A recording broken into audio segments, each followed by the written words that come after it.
자, 또 이어서 시작하도록 하겠습니다. 자, 먼저 저번 시간까지 우리 제가 전시 사업에 이런저런 얘기를 하면서 여기 광고 기획, 광고 기획에 대해서 간단하게 설명해 드렸죠.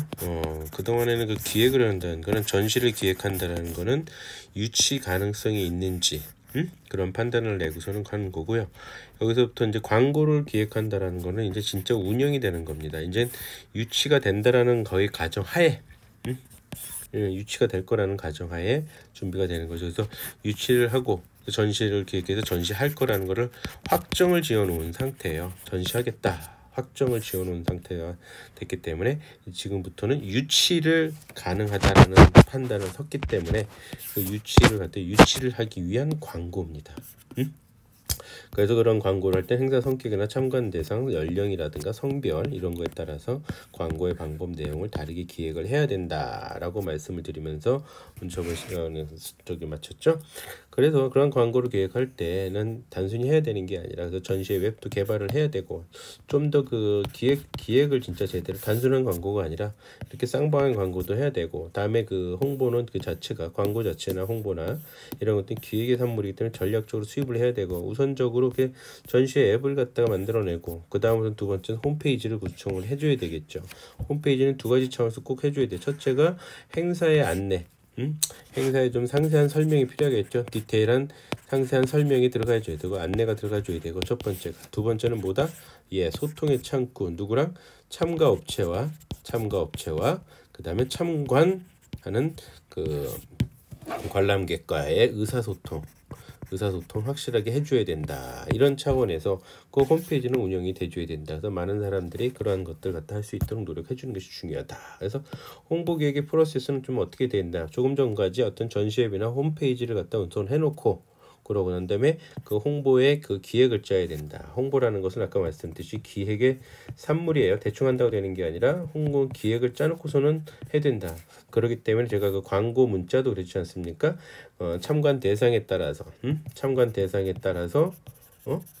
성별에 따라서 연령에 따라서 준비를 단단히 해줘야 돼. 광고의 문구라든가 방법이라든가 매체의 선정이라든가 이런 것을 신경 써줘야지 해줘야 되는 거죠. 그 다음에 이제 우리가 대충 넘어가는 게 있는데 전시회 홍보를 위해서 언론사에 보도자료를 배포하면은 바로 기사가 나겠지라는 착각들을 하고 있다. 이거는 오해다. 게이트키핑이라는 게 항상 있어요. 언론에는 게이트키핑이 뭔지 아시겠어요? 게이트키핑에서 차단되는 경우가 종종 있다. 언론사들은 자기 나름대로 칼라를 갖고 있습니다. 그래서 무조건 다 올라간다 그래서 보도자료를 낸다 그래서 홍보를 하기 위해서 보도자료를 작성해서 언론사에 배포한다 그래서 무조건 기사가 되는 것은 아니라는 거죠. 게이트키핑에 의해서 차단이 되고 있다. 게이트키핑이라는 것은 기사화가 되는 여부는 언론사의 판단에 달려있다. 이거는 이제 언론사의 정책에 따라서 그 색깔에 따라서 나타날 수가 있는 거죠. 무역을 좀 어떤 경제나 이런 데서 좀 포인트를 주는 기사라면 그런 기사라면 당연히 나오겠지만 그렇지 않다라면 그냥 파묻혀 버릴 수도 있다라고 보시면 될 것 같습니다. 자, 그래서 일단 어찌됐든 홍보 기획의 프로세스는 어떻게 되냐? 조사를 해야 된다. 단순한 조사가 아니죠. 주변 환경에 대해서 그 주변 환경에 대해서 전시를 해야 된다라는 전시 주변 환경에 대해서 사회문화적인 정치적인 이런 조사도 한씩 해줘야 되는 거고 그리고선 기획에 들어가야 되는 거죠. 그리고선 커뮤니케이션을 한다. 보도자료를 배포한다든가 메시지를 만든다든가 하여튼 전달하는 방법들을 갖다가 해줘야 된다. 이걸 잘 찾아내야 되는 거죠. 그리고서는 평가를 내릴 수 있어야 되는 것이 좋다. 그런 것들이 어떤 평가를 내리는지 즉 전시 주변 환경을 갖다 조사를 하고 거기에 맞춰서 우리가 기획을 하는 거죠. 그 다음에 커뮤니케이션 서로 의사소통을 하기 위해서 어떤 방법이라든가 문구라든가 이런 보도를 한다든가 하는 것은 커뮤니케이션을 한 다음에 그 다음에 평가를 내리는데 이 평가라는 것 자체가 다음 행사를 위해서는 내비게이션으로의 역할을 해준다는 것 되게 중요합니다. 그래서 항상 뭐든지 평가를 내려서 그거에 대한 나름대로 백서 같은 걸 만들어내야 돼요. 그래야지 차기 때 실수가 줄어든다라는 사실을 꼭 명심해줘야 된다. 여러분들이 무슨 일을 하든지 그래야지 향후 방향 및 사업 판단의 기초 정보를 제공해주는 것이 평가 작업이다. 보시면 돼요. 그럴 때 미디어 보도를 분석을 해야 돼요. 긍정적으로 긍정 혹은 부정적인 기사들이 있겠죠. 이런 기사들을 갖다가 기사를 분석을 해줘야 되고 뉴스를 갖다 클리핑 해줘서 잘 뽑아내줘야 됩니다. 정리도 잘해야 되고 온라인으로 자료도 생성을 해내주고 그 조회수 등을 다 파악을 해야 된다라는 거죠. 이런 것을 전반적으로 파악을 하고 난 다음에 백서 같은 것 만들어서 다음에 그런 실수를 하지 말아야겠다라고 하는데 여기에서 우리는 이 평가 내릴 때 제일 중요한 게 관련 업계인지 관람 대상자한테 이 사람은 이제 참가업체죠. 참가업체라든가 참관자들한테 객관적으로 점검을 받는 것이 중요하다. 객관적으로 그래야지만 실수를 하지 않는다. 주관적으로 받았다 실수하는 경우가 낭패를 보게 될 경우 되게 많죠. 생각해 보시죠. 그 넓은 전시장을 빌렸는데 참가업체가 없다, 참관자가 없다. 그랬다가는 큰 마이너스가 엄청나게 작용하겠죠. 그때 정확하게 해주는 게 좋다. 자, 참가업체 유치입니다. 어찌 보면은 전시 사업을 하는데 전시회를 기획하는 데 있어서 가장 중요한 진짜 별이 5개 가장 중요한 업무일 수도 있습니다. 참가업체가 많이 와야 저희가 되겠죠. 조금 다른 예일 수도 있습니다. 제가 락 페스티벌을 진행을 했던 적이 있었는데 제가 진행했던 거는 아니고요. 진행하는 엔터테인먼트 기획사에서 그 서포트 일을 트래블 파트를 갖다가 여행 파트 쪽을 갖다 제가 서포트를 한 적이 있는데 정말 오는 가수들이 락 가수들이 누구냐에 따라서 그 행사가 성패가 좌우되더라고요. 그냥 우리가 일반적인 단순한 그 가수들이 오느냐 1급 가수들이 오느냐 초특급 가수들이 오느냐 에 따라서 관람객 수는 방문객 수는 완전히 다르더라는 것을 저는 뼈저리게 느꼈거든요. 그래서 사람이 많을수록 저도 돈을 벌긴 하지만 와 정말 일이 너무 많아가지고 진짜 그때 저희들 같이 일했던 스태프들 거의 잠을 못 자고 정말 유명한 가수가 왔었거든요. 전 세계적으로 유명한 가수가 그랬던 적이 있었는데 진짜 모든 게 다 마비가 되더라고요. 너무 사람이 많으니까. 그때 그 기억이 갑자기 생각이 나는데 하여튼 참가업체가 누가 어디로 오느냐 참가업체가 저 어떠냐에 따라서 핸드폰 관련된 통신 분야 관련된 그 소위 얘기해서 전시회가 열렸습니다. 근데 삼성이나 애플이 참석 안 한다? 이건 꿈도 관람객들 가지도 않겠죠. 그런 차원이라고 생각하시면 돼서 가장 중요하다. 그래서 전시회를 성립하는 가장 기본단이다. 필수다. 이게 안 되면 모든 게 다 안 된다라는 거죠. 그래서 가장 중요하다라고 보시면 돼요. 더군다나 그 수입이 우리나라 대한민국은 저기 전시회의 경우 수입이 뭐냐면 주최자 수입의 90%가 차지하는 거야. 이 사람들이 오는 거야. 참가하는 사람들은 부스 비용도 내야 된단 말이야. 부스 비용을 일단 부스 비용을 내야 되지 않겠습니까? 그 사용료, 전시회 공간의 사용료. 그것이 수입의 90%를 차지하니까 되게 중요해. 이 참가업체가 없으면 수익이 꽈당이니까. 그래서 참가업체 영업이 되지 않으면 전시회 자체는 하지 말아야 된다라는 거죠. 그래서 필수적인 조건이다. 그래서 전시회 기본 단위인 참가업체 유치입니다. 목표 시장을 정해. 이건 아이템을 찾는 건 똑같습니다. 아이템을 발굴하는 거죠. 아이템을 발굴한다. 그러고 난 다음엔 시장을 세분화시키는 거죠. 세그멘테이션을 합니다. 어떤 시장을 고를까? 성별, 그렇듯이 연령별, 아니면 지역별 이런 것들을 다 추소를 내야 되겠죠. 그 다음에 여기에 무엇보다도 중요한 뭐죠? 산업군이죠. 산업군. 어떤 산업군의 시장을 세분화해서 우리가 공략을 취할까? 자, 이거는 방문객이 또 시장을 세분화해야 되지만 참가업체도 시장 세분화가 제대로 이루어져야 되는 거죠. 그 다음에 잠재 이제 참가업체가 그럼 쫙 뽑아질 거 아니겠습니까? 리스트가 쫙 리스트업이 되겠죠. 리스트업이 됩니다. 그럼 유치 계획을 짭니다. 이 정도면 잠재 참가업체를 리스트업을 해보니 가능성이 있다. 그럼 유치가 되는 거죠. 유치하겠다는 거죠. 그래서 참가업체 성향을 파악하고 우리가 또 요거 하는 이제 전략입니다. 전술이 되겠죠. 전략을 띄웠으니까 참가업체 성향 및 영역 포인트도 파악돼요. 참가업체는 어떻다? 네 가지 정도로 우리가 분류를 할 수 있습니다. 참가업체는 어떤 식으로 최초 참가업체 처음인 거예요. 그다음에 재참가업체, 그다음에 과거 참가업체 한때 했었던 거죠. 아직까지는 참가하지 않는 업체, 잠재적으로 가능성이 있는 업체 이렇게 네 가지로 나눌 수 있겠죠. 그럼 최초 참가업체는 뭐냐? 알듯이 전시 정보업체 전시에 처음 참가하는 처음이잖아요. 정보에 대한 전혀 거의 없어요. 그냥 간단한 이렇게 알려진 정보 정도 수준인 거죠. 그래서 전시 참가하는 기업이다. 이런 사람들은 전시에 대한 기대감이 높습니다. 정보는 거의 없죠. 정보는 거의 없고 정보는 거기가 기대감이 되게 높습니다. 이럴 때 우리 영업 포인트는 뭘 잡아야 돼요? 원하는 전시 방향을 갖다 파악해서 알려줘야 되겠죠. 정보 제공을. 그 다음에 컨설팅을 전시를 준비를 어떻게 해야 되는지 컨설팅 하나의 매뉴얼을 만들어서 어떻게 해야 된다? 고객한테 참가하는 업체한테 준다. 매뉴얼을 만들어서 우리가 고객한테 줄 수 있어야 된다는 거죠. 그 다음에 전시에 참가에 대한 의미라든가 이유 등을 종합적으로 설명해서 전시 참가를 갖다가 유도를 해줘야 된다라는 영업 포인트를 가지고 우리는 돼야 된다. 그 다음에 재참가 업체죠. 다시 오는 거죠. 연속적으로 전시에 참가하는 기업입니다. 이 기업들은 어떤 특징을 갖고 있어요? 참가 업체 효과에 만족을 하고 있는 기업이죠. 만족을 하고 있고.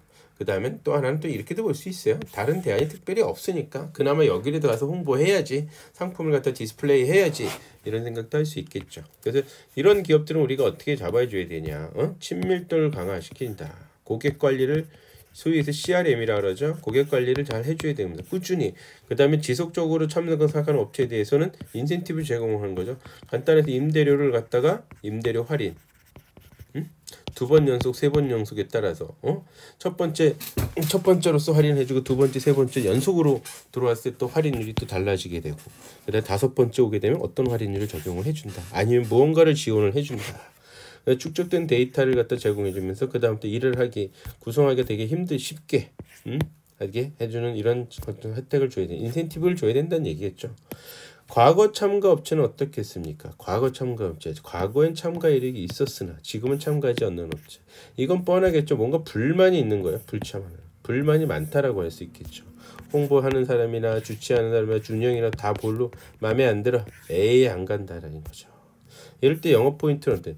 이 전시회, 내가 주최하고 있는 전시회 경쟁의 열의 부분, 단점이겠죠. 어떻게 보면 단점을 빨리 파악하자. 단점을 파악해서 보강을 해야 된다라는 거예요. 단점이 분명히 있으니까 뭐가 마음에 안 드는 그런 부분을 찾아내줘야 된다는 거죠.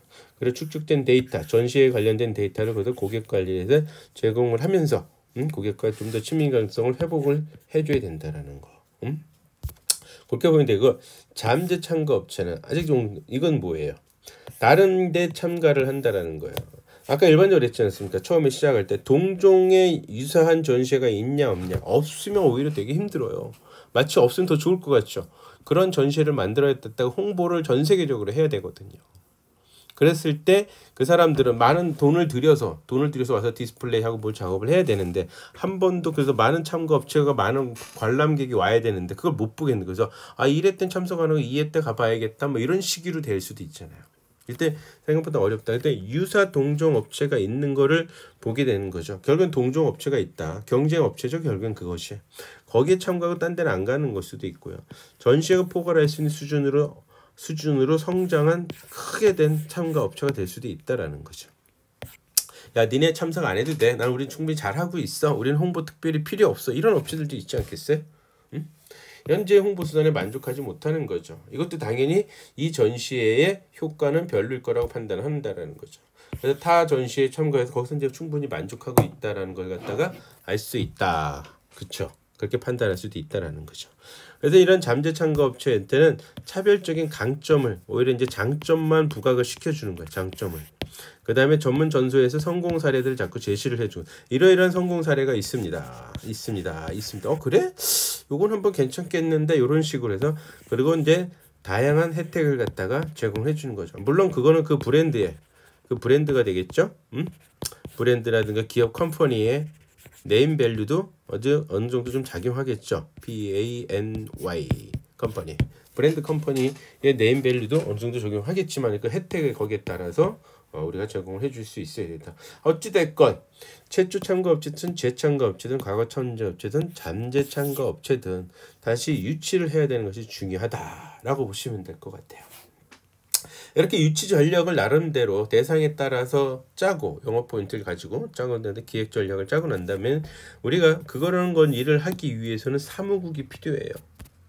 마치 TF 포스트팀 같은 거가 되겠죠. TF를 차려야 됩니다. 현장에서 전시 기간 동안에 혹은 이건 전시 기간 동안이라기보단 뭐라 해야 될까? 준비 기간 동안 준비도 같이 들어가줘요. 준비서부터 퇴거할 때까지. 전시회 기간 동안 현장 운영을 위해서 전시장이 마련한 임시 사무실입니다. 임시 사무실 현지 사무국이 필요하다라고 보시면 될 것 같아요. 그래서 전시 준비 기간 동안에는 과연 이 사무국이 하는 일이 뭘까? 사무국이 하는 일이 있겠죠.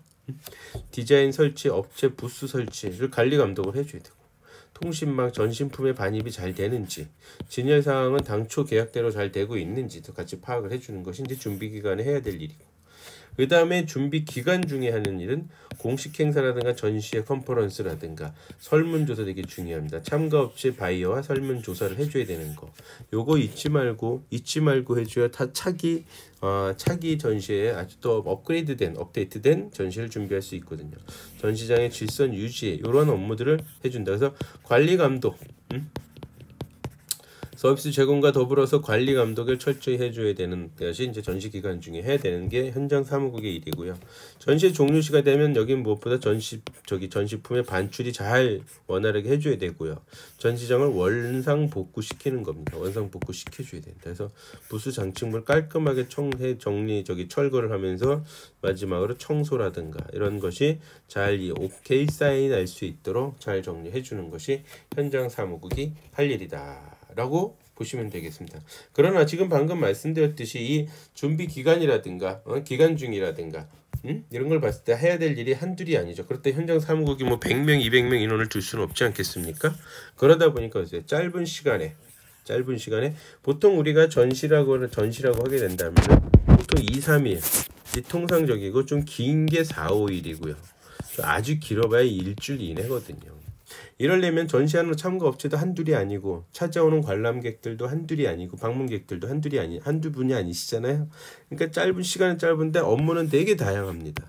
따라서 이것도 어떻게 하냐면 외부 사업자한테 대행을 시켜주기도 한다 라고 말씀드릴 수 있어요. 외부 사업자한테 대행을 해줘야 된다. 그래서 직접 운영과 간접 운영을 좀 나눕니다. 업무 자체. 그래서 그 중에 또 핵심 업무와 주요 업무도 이렇게 나눠주고, 그래서 직접 업무는 이 스태프들이 직접 체크하면서 주로 이제 관리 감독들을 갖다가 주로 하게 되고, 필드에서 직접 고객들 서비스를 하는 것들은 간접적으로 외부 사업자, 특히 경비, 저 또한 마찬가지 경호업체들이 되게 많거든요.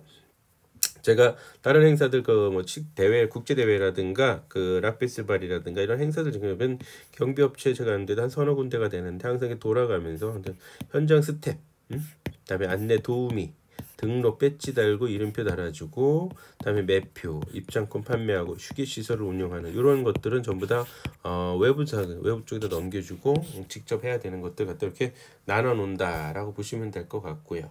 그러면서 이제 현장의 관리 감독들은 준비 기간에 뭘 준비해야 되는지, 전시 기간에 어떤 것들이 준비가 되고 철기 기간에 어떤 것이 되는지 한번 여러분들이 자세히 한번 그 리스트를 한번 읽어보시면서, 이러한 것들은 체크리스트, 현장에서 진행될 때 체크리스트가 있어요. 이 체크리스트를 가지고 잘 진행되는지 꼬박꼬박 면밀하게, 주도 면밀하게 체크해 가면서 현장의 관리 감독을 잘 진행해 줘야 된다. 이런 것들은 이제 현장 사무국이 해야 될 일들이다라고 보시면 될 것 같아요. 다음으로부터는 이제 그 직무를 갖다 우리가 이해를 하는 시간을 좀 가져볼 텐데요. 전시에 관련된 직종이라든가 직업에 대해서 우리가 알아볼 겁니다. 그래서 전시에 관련된 직종은 대략적으로 크게 네 가지로 나눌 수 있어요. 전시회 관리자. 요거는 이제 전시회 기획하고 관리하고 매니저하고 유치하고 막 이러는 거 있죠. 운영하고 이런 게 이제 주로 하는 거고요. 그 다음에 이제 서비스가 필요하겠죠. 각종 종합 서비스 업체. 그리고선 디자인, 또 부스를 갖다 디자인한 인테리어 하는 디자인 설치 업체. 그리고선 전시 서비스 업체. 그러니까는 종합 서비스는 주로 그 전시장에서 이루어지는 거고요. 전시 서비스 업체는 그거를 이루기 위한, 그래서 좀 더 하드적인 부분들이 좀 있습니다. 예를 들어 운송업체 뭐 이런 식으로 전시품을 날르고 오고 뭐 이러는 거 있잖아요. 그런 전시 서비스 업체, 이런 크게 네 가지를 나누게 됩니다. 그중 우선적으로 전시 관리자는 프로젝트 매니저예요. 프로젝트는 여러 가지가 있겠죠. 기획에 이게 있겠고, 그렇죠. 유치에도 있겠고, 홍보도 있겠고, 그렇죠. 그다음에 어떤 설문조사하는 뭐 평가, 이런 각각의 프로젝트들의 매니저들이 쫙 있습니다. 이 사람들은 기획, 홍보, 마케팅, 운영들을 갖다 총괄 책임하는 업무들을 맡고 있죠. 소속은 대부분 있는 전시회 전문 회사, 소위 해서 PCO. PEO죠. 잠깐만요. 우리가 PCO와 PEO는 구별을 확실하게 해줘야 됩니다. PCO는 국제회의, 국제회의, 컨벤션, 컨벤션 오거나이저고요. 다음에 PEO는 전시 전문 회사예요. 그런 이그지비션 오거나이저거든요. 이그지비션 혹은 이벤트 오거나이저입니다. 그래서 이런 PCO 업체, PEO 업체의 소속이거나 아니면 이제 그 주체적인 단체의 협회라든가 이런 단체 전시팀에 있는 매니저들이죠. 이런 사람들이 속해져서 전시회를 총괄적으로 관리하는 책임자다라고 보시면 될 것 같아요. 두 번째 종합 서비스 업체입니다. 이거는 뭐냐, 주최 측하고 참가 업체한테 서비스를 제공하는 공식 용역사입니다. 주최 측하고 참가 업체 서비스를 제공하는 공식 용역 업체, 용역사라고 보시면 그 종합 서비스 업체인데, 전시회 부스를 설치하거나 철거하는 일들을 주로 해주고요. 부스를 배정시켜주고 도면 디자인을 하는 거죠. 그다음에 비품 임대를 하고 물품 보관 업무 등을 하는 것이 종합 용역사다. 이 사람들은 보면 비품 임대업만 이것만 하시는 분 제가 아는 분인데, 이것만 이렇게 한다든가 이런 식으로 보관 이런 걸 같이도 하죠. 보통 이걸 전부 다 하는 사람들도 있고 여기서도 부분적으로 하는 사람들도 있더라고요. 아셨죠? 근데 이런 게 하는 업체가 있는데, 국내 진출의 설립이 지금 최근에 많이 이루어지고 있어요. 그래서 전문 종합 서비스 업체가 한국에 들어오는 이유는 뭐냐면, 한국이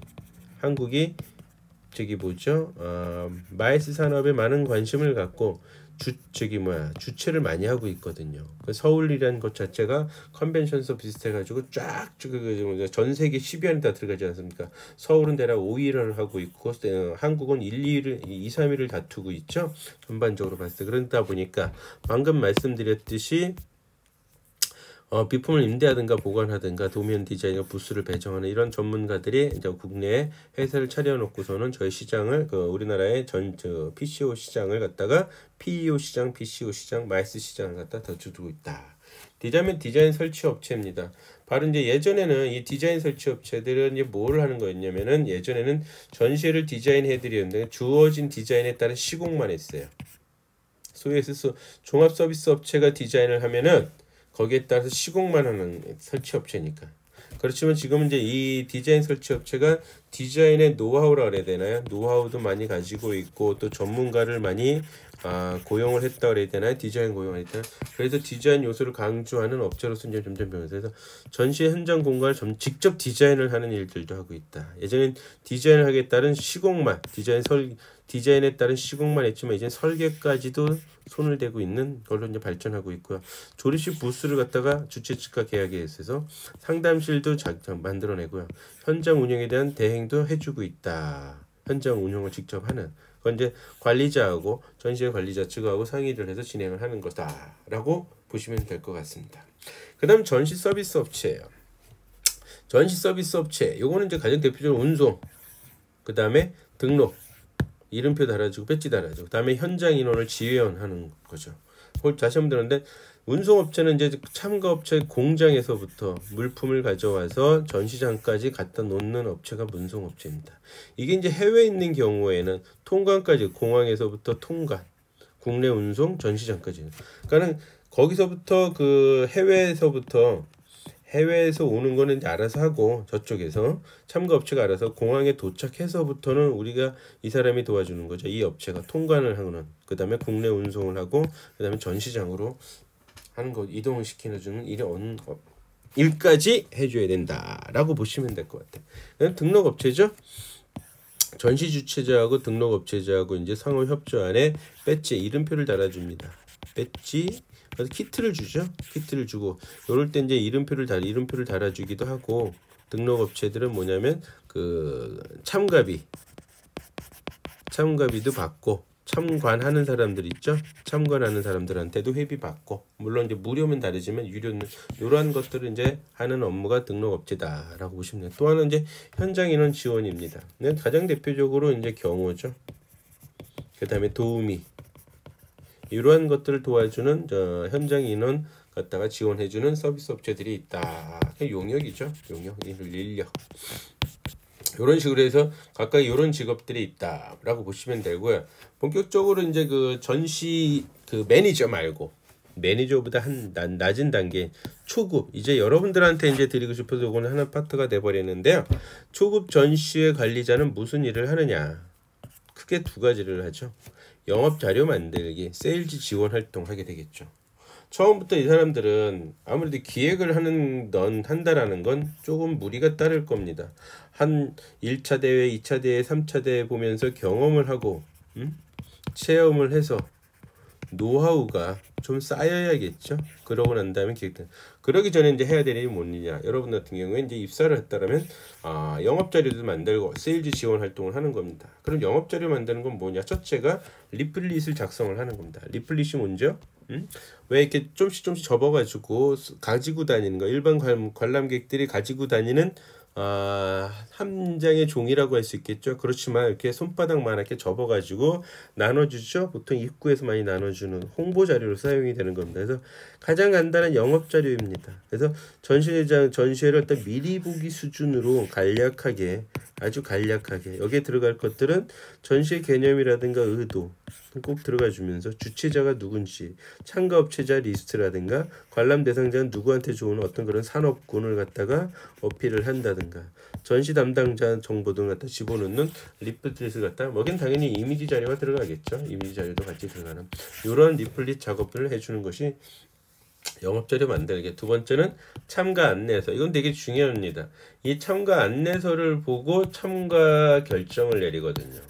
참가 업체들이 참가 결정을 오케이냐 노냐 이런 결정들을 내리게 된다. 그래서 참가 안내서는 잘 만들어줘야 되죠. 전시 개최 방향이 들어가면 세부 내용이 자세히 들어가줘야 돼요. 참가 및 광고 홍보도 안내를 해줍니다. 당신네 업체 그 참가 안내서에 광고를 어떻게 할 수 있는지, 홍보도 어떻게 해야 되는지, 다음에 스폰서십도 안내해줘. 참가에 대한 규정과 계약서까지 해주는 것이 참가 안내서다. 이제 계약서 규정, 계약서도 만들어내야 되거든요. 스폰서십까지 어떤 식으로 협찬을 하게 되면 어떤 식으로 광고가 나가게 되는지 이런 안내까지 같이 나가준 참가 안내서도 요거를 보고선 결정을 하거든요. 참가 업체자는 참가 안내서와 전시 출품을 결정을 한다. 그렇기 때문에 아주 디테일하게 세밀하게 자세히 잘 작성을 해주는 것이 중요하다라고 말씀드릴 수 있어요. 그 다음 이제 제안서죠. 제안서는 크게 두 가지로 나눠질 수가 있어요. 뭐 참가 제안서와 협찬 제안서도 있습니다.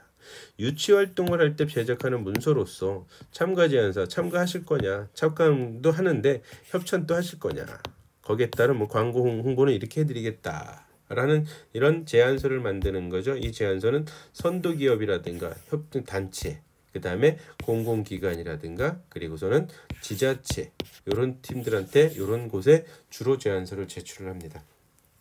그래서 그런 거 제출을 하게 되면 그런 제안서를 만드는 일들을 도와주게 되는 거죠. 대상업체 거기에 맞는 뭐예요? 제안서를 만든다. 그래서 맞춤형 혜택까지도 맞추는. 이번에 참가를 하시게 되면 기본적으로 이런 베이스가 됐고요. 다음에 VIP시니까 뭐 VIP 1단계, VIP 2단계에 따른 그런 혜택들을 갖다 제안을 해줄 테니까 꼭 참가하게 만들어야 되겠죠. 그런 제안서는 뭐예요?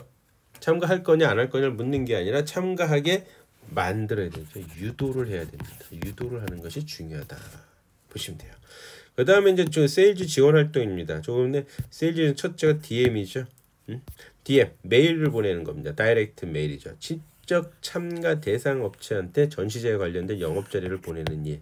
그래서 메일링을 이 전시에 메일링이 엄청납니다. 메일링 저도 엄청나게 많이 봤는데 가장 직접적이고 경제적인 마케팅 방법이다.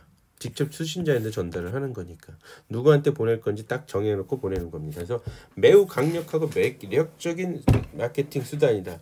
저 같은 경우에는 학회에서 맨 날라옵니다. 쫙쫙쫙쫙쫙. 요번에 이런 학회가 있습니다. 이런 회의가 있습니다. 이런 회의가 있습니다. 이런 전시회가 있다. 그런 식으로 계속 날라오게 되는 거죠.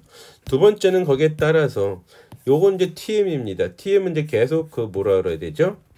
DM을 보내고 행사를 하고 행사를 진행하다 보면 고객의 리스트가 쌓이게 되죠. 그런 사람들한테 이제 텔레마케팅이죠. 직접 전화를 하는 겁니다. 데이터가 확보되면 참가 대상 업체한테 유선 통화를 시도하는 거죠. 이것도 직접적이고 경제적인 마케팅 방법입니다. 그러나 이건 좀 더 구체화된 거죠. 단순히 메일을 보내는 게 아니라 직접 통화를 하는 겁니다. 유선 통화를 하는 것 때문에 좀 더 구체화된 마케팅 방법이다. 그래서 이러한 데이터 리스를 정리를 한다든가 하는 걸 갖다가 이러한 TM을 갖다가 지금 한 옆에서 서포트 해주는 일들을 하고 있다. 그 다음에 이제 DB 구축입니다. 이 TM과 DM의 과정을 거치게 되면 고객 대상 정보가 되는데 이를 데이터베이스한 거죠. 아무래도 그렇게 되는 그래서 상세화라 그러거든요. 그렇지 않습니까? DM 보내서 반응이 있는 사람이 있고 반응이 아예 없는 사람이 있죠. 근데 반응이 있는 사람은 참가하는 사람이 있을 거고 참가하지 못하는 사람이 있을 거예요. 그렇죠? 이런 것들 구분을 쫙 해놓는 거죠. 어떻게 식으로 구분하냐? 전시에 관심 갖는 정도. 참가하냐? 노냐? 전시 주최 측 영업에 대한 반응. 참가하냐? 노냐? 뭐 이런 게 나오겠죠. 아니면 넥스트에 참가하겠다. 뭐 이런 식으로 정리가 되겠죠. 그 다음에 해당 업체 전시에 대한 기대감이나 요구도 얘기를 할 수가 있겠죠. 요건 이제 뭐냐면 DM을 하게 되고 TM을 하게 되고 행사를 진행을 하고 그렇죠. 행사 진행을 하게 되면서 또 설문지가 돌죠. 행사 진행할 때는 설문지가 도니까 거기서 이러한 것들이 정보 상세화 요거는 정교화라고도 불릴 수가 있거든요. 좀 더 정교해지는 거예요. 뭐에? CRM에 고객 관리에 대해서 좀 더 정교해진다. 이런 정교를 해지게 되면 아주 커다란 장점이 되죠. 그 다음에 마케팅 전략에 아주 중요한 자료가 될 수도 있다 라고 보시면 될 것 같습니다. 자, 다음은 직무 이해 중에 기타 업무들입니다. 그래서 여기 한 번씩 읽어보시면 다양한 어떤 일들이 주로 있는지 한번 살펴보시면 될 것 같습니다. 홈페이지 관련된 것들 어떤 설명의 운영 지원하든가 스텝을 교육을 시킨다든가 참가객 동선 파악하고 키트 해주고 그다음 VIPC 운영하는 데다 차량 동선 체크해주고 제가 한때 어느 행사 차량 동선이 이 스텝들이 잘 못해가지고 한번 크게 고쳐봤던 적이 있었는데요. 하여튼 되게 중요한 것들입니다. 이것도 다 관리 감독을 해주는 1등들이니까 한 번씩 자세하게 숙지하도록 하면 좋을 것 같습니다.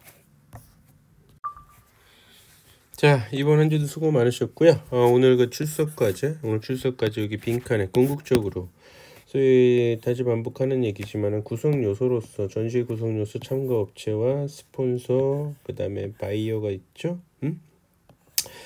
구성 요소에 이제 구성하는 사람들 이제 부분인데 참가 업체의 궁극적인 목표는 무엇일까?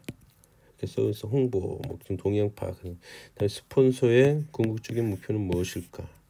바이어의 궁극적인 목표, 기본적인 어떤 궁극적인 목표는 무엇인지 이런 행위들을 하는데 이런 행위들을 각각 하는데 궁극적인 목표 무엇인지 세 칸에 갖다 집어넣어서 보내주시면 되고요. 그 다음에 이제 전시 사업을 확정하는 프로세스 과정에서 체크하는 것이 과연 무엇일까?